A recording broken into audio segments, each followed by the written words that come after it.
আসসালামু আলাইকুম। Short ম্যাথোট্রিক্স YouTube চ্যানেলের পক্ষ থেকে আপনাদেরকে জানাচ্ছি শুভেচ্ছা। আজ আপনাদের সাথে আলোচনা করব ধারার অঙ্ক নিয়ে। আজকের হচ্ছে পার্ট 4 নিয়ে আলোচনা করব। তো এখানে আজকে আমরা দুটি অঙ্ক নিয়ে আলোচনা করব, খুবই কঠিন দুটি অঙ্ক, যা আপনাদের চাকরি পরীক্ষাতে আসার সম্ভাবনা খুবই বেশি।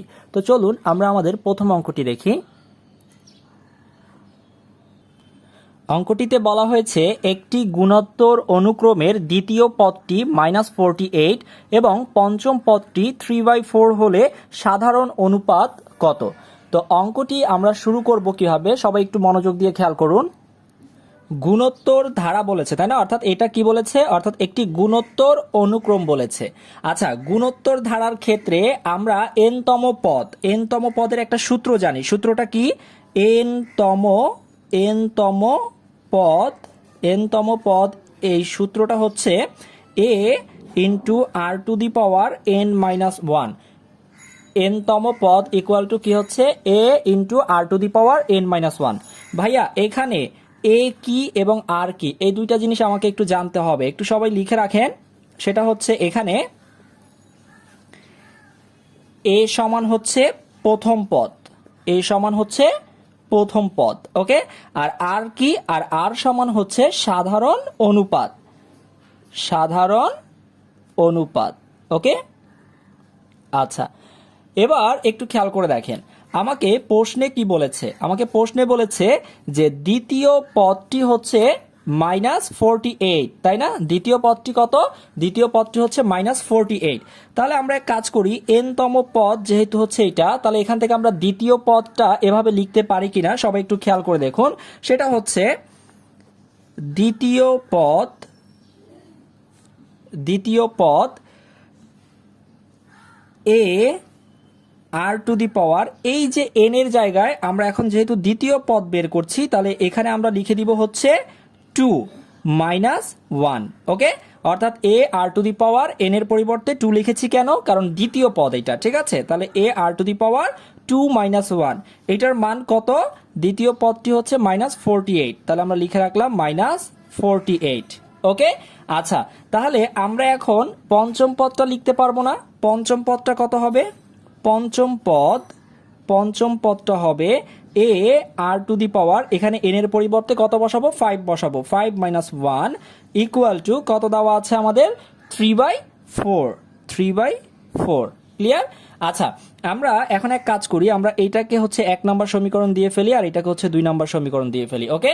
আচ্ছা, আমাদেরকে যেহেতু বের করতে বলেছে সাধারণ অনুপাত কত, সাধারণ অনুপাত বের করার জন্য আমরা যেটা করতে পারি সেটা হচ্ছে এই যে 2 নাম্বার সমীকরণকে 1 নাম্বার সমীকরণ দ্বারা ভাগ, অর্থাৎ 2 নাম্বার সমীকরণকে ভাগ করব হচ্ছে 1 নাম্বার সমীকরণ দ্বারা। আচ্ছা ভাইয়া, ভাগ করলে কি রকম দাঁড়ায় আমরা একটু দেখি আসেন। সেটা হচ্ছে 2 নাম্বার সমীকরণের এখানে কি আছে? a r to the power 5 - 1 divided by 1 number সমীকরণে কি আছে? a r to the power 2 - 1, okay, equal to, তাহলে হচ্ছে আমার পঞ্চম পদ যেটা ছিল অর্থাৎ 2 নম্বর সমীকরণের, এটার মান ছিল 3/4 ডিভাইডেড বাই 1 নম্বর সমীকরণের এখানে মান কত ছিল? -48, ওকে। আচ্ছা, এবার আমরা এটাকে একটু ক্যালকুলেশন করব। তো একটু খেয়াল করেন, সেটা হচ্ছে আমরা এখান থেকে এই a এবং এই a কেটে দিই আগে, ঠিক আছে। তাহলে এখানে কি থাকে? আর টু দি পাওয়ার 5 - 1, তার মানে হচ্ছে আর টু দি পাওয়ার 4 থাকে, আর এখানে হচ্ছে আর টু দি পাওয়ার 2 - 1, তার মানে হচ্ছে আর টু দি পাওয়ার 1 লিখতে পারি আমরা, ঠিক আছে। আর এখানে আমরা কি কাজ করতে পারি? এখানে যেহেতু এটা ভাগ আকারে আছে, আমরা এটাকে গুণে পরিণত করে নিতে পারি। তার মানে হচ্ছে 3/4 ইন্টু, একটু খেয়াল করেন এই জায়গাতে অনেক স্টুডেন্ট ভুল করে, এখানে -48 আছে, তার মানে নিচে কিছু নেই, মানে কি আছে? একটা 1 আছে। তাহলে যখন এটা ভাগ থেকে আমরা গুণে রূপান্তর করব তখন কি হবে? অর্থাৎ নিচের অংশটা উপরে চলে যাবে, উপরটা নিচে চলে আসবে, ওকে। অর্থাৎ লব হরের জায়গায় চলে যাবে, হর লবের জায়গায় চলে আসবে। আমি একদম কিন্তু ভেঙে ভেঙে বুঝিয়ে দিচ্ছি, ওকে। আচ্ছা, তাহলে আমরা এইভাবে লিখতে পারি। আচ্ছা, এবার একটু খেয়াল করে দেখেন, এখানেও আছে আর, এখানেও আছে আর, তাহলে আমরা এই পাওয়ারটাকে কি করব বলেন তো? ভাগের সময় পাওয়ারটা কি করতে হয়? বিয়োগ করতে হয়। তাহলে আমরা এইভাবে লিখতে পারি কিনা দেখেন, আর to the power 4 - 1, okay, R to the পাওয়ার 4 - 1। আর আমরা একটু যদি কাটাকাটি করি, 3 দিয়ে যদি 48 কে কাটি, তার মানে হচ্ছে 16, ওকে। আচ্ছা, তাহলে এবার আমরা এই ব্যাপারটাকে কিভাবে লিখতে পারি? সেটা হচ্ছে 1/4 এর সাথে 16 গুণ করে দেন, তার মানে হচ্ছে -64, ওকে। আমরা এভাবে লিখতে পারি, ঠিক আছে।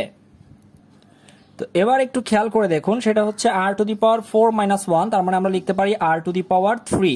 আর আমরা এই যে 64 যেটা আছে নিচে, এটাকে আমরা এভাবে লিখতে পারি কিনা দেখেন, 1/4, এটাকে পুরোটাকে একসাথে আমরা কিউব আকারে লিখতে পারি।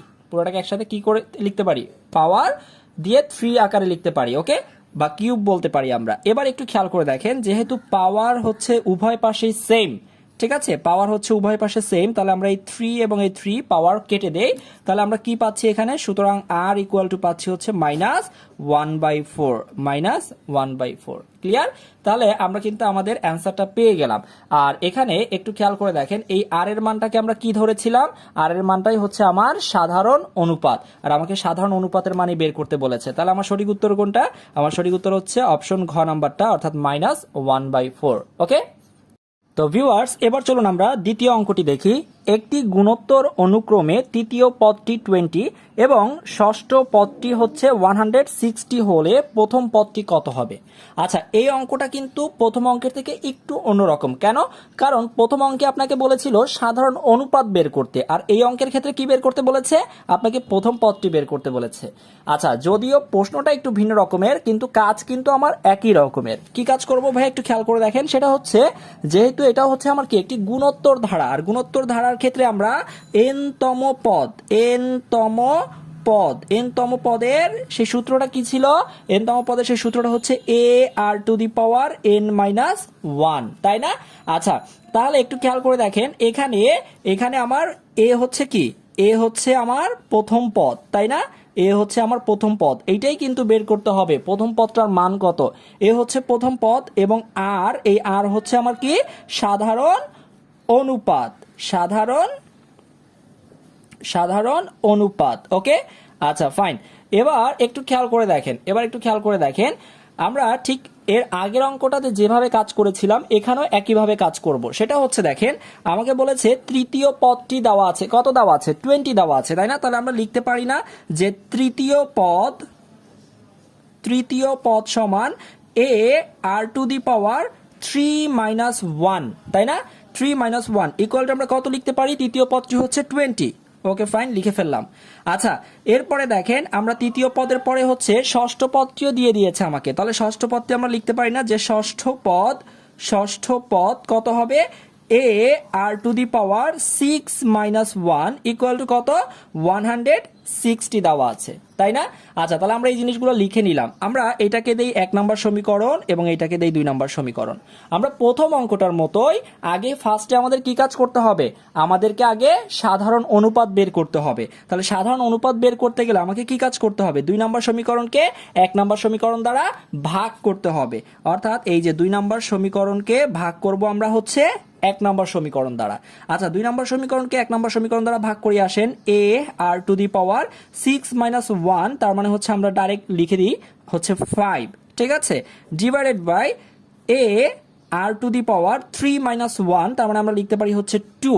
ওকে, আচ্ছা, ইকুয়াল টু আমরা কত লিখতে পারি? 160 ডিভাইডেড বাই হচ্ছে 20। ওকে, আচ্ছা, তাহলে আমরা এখান থেকে কি করতে পারি? আমরা এ উভয় পাশে উপরে নিচে কেটে দিলাম, ঠিক আছে। তাহলে আমরা এখানে লিখতে পারি হচ্ছে এরকম r⁻5 - 2। ওকে, আর এখানে হচ্ছে কাটাকাটি করে আমরা পাচ্ছি হচ্ছে 8, তাই না? আচ্ছা, আমরা এখানে 8 পাচ্ছি। তাহলে আমরা এই জায়গাটাকে এভাবে লিখতে পারি কিনা দেখেন, r⁻5 - 2, তার মানে হচ্ছে 3, আর এখানে 8 কে আমরা এভাবে লিখতে পারি কিনা 2⁻3। ওকে, তাহলে দেখেন এখানে পাওয়ার যেহেতু দুইটাই সেম 3 3, তাহলে আমরা লিখতে পারি r = হচ্ছে 2। আচ্ছা, তাহলে আমরা r এর মানটা পেয়ে গেলাম। r এর মানটা কত? 2।